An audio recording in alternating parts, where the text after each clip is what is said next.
আমি ভেবেছিলাম তুমি বদলে গেছো ঋষি।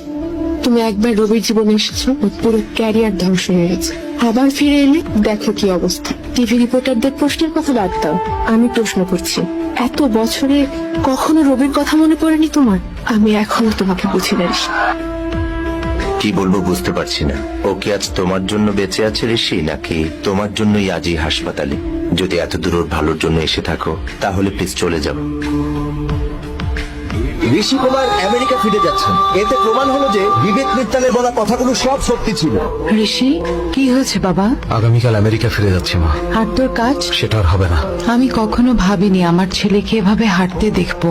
তুই সবসময় তোর বাবাকে হাঁটতেই দেখেছিস। তুই যদি চলে যাস তাহলে তুইও কি হেরে যাবি না? তুই ভাবতে একটা মানুষ কিভাবে হেরে গিয়েও হাসতে পারে, কিন্তু আমার চোখে তোর বাবা সব সময় জিতেছে। জানিস তোর বাবা তোকে আইএস কেন বানাতে চেয়েছিল? তিনি সিভিল টপ করেছিল ঋষি। যদি তিনি একটা ইন্টারভিউ দিতেন তো কালেক্টর হতেন, কিন্তু সে সবসময় মানুষের সেবা করতে চাইতো। সে কৃষকদের আন্দোলনে সামিল হয়ে গেছে আর তাদের সাথেই চলে গেছে। আন্দোলনে হয় লড়াইয়ের পরে পুলিশ তোর বাবার বিরুদ্ধে মামলা দিয়ে দেয়। কোর্টে মেমো জারি হয়েছে যে উনি কোনো সরকারি চাকরি পাবে না।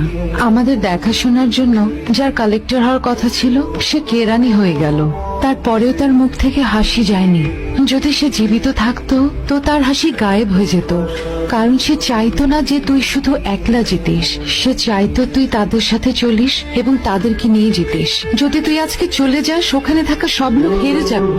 যা ঋষি, যা, আর জিতে দেখা ওদের। আমি আমার ছেলেকে ভালো মতো জানি, আর আমি এও জানি ও হেরে গিয়ে কখনো পালাতে চাই। আমার চোখে আমার স্বামী কখনো হারেনি, আর না আমার ছেলে কখনো হারবে। রামকৃষ্ণ, আমেরিকায় ফোন দিয়ে বলো যে আমার ফিরে যেতে আরো সময় লাগবে। এখনো আমার অনেক কাজ শেষ করা বাকি আছে। ও আবার ফিরে এসেছে। তোমরা দাঁড়িয়ে দাঁড়িয়ে কি দেখছো? যাও, ওকে বের করে দাও। ও তোমাদের জীবন ধ্বংস করতে এসেছে। যাও। ওই কি সফটওয়্যার বানায়? আজ থেকে এই গ্রাম আমার, আর এর সমস্যাও আমার। গ্রাম যেহেতু আমার, সমস্যাটাও আমার। গ্রামবাসীরা বিশ্বাস করলেও সে কিছুই করতে পারতো না, কারণ তাদের সব বিশ্বাস আর সব আশা দুটোই আমি শেষ করে দিয়েছি।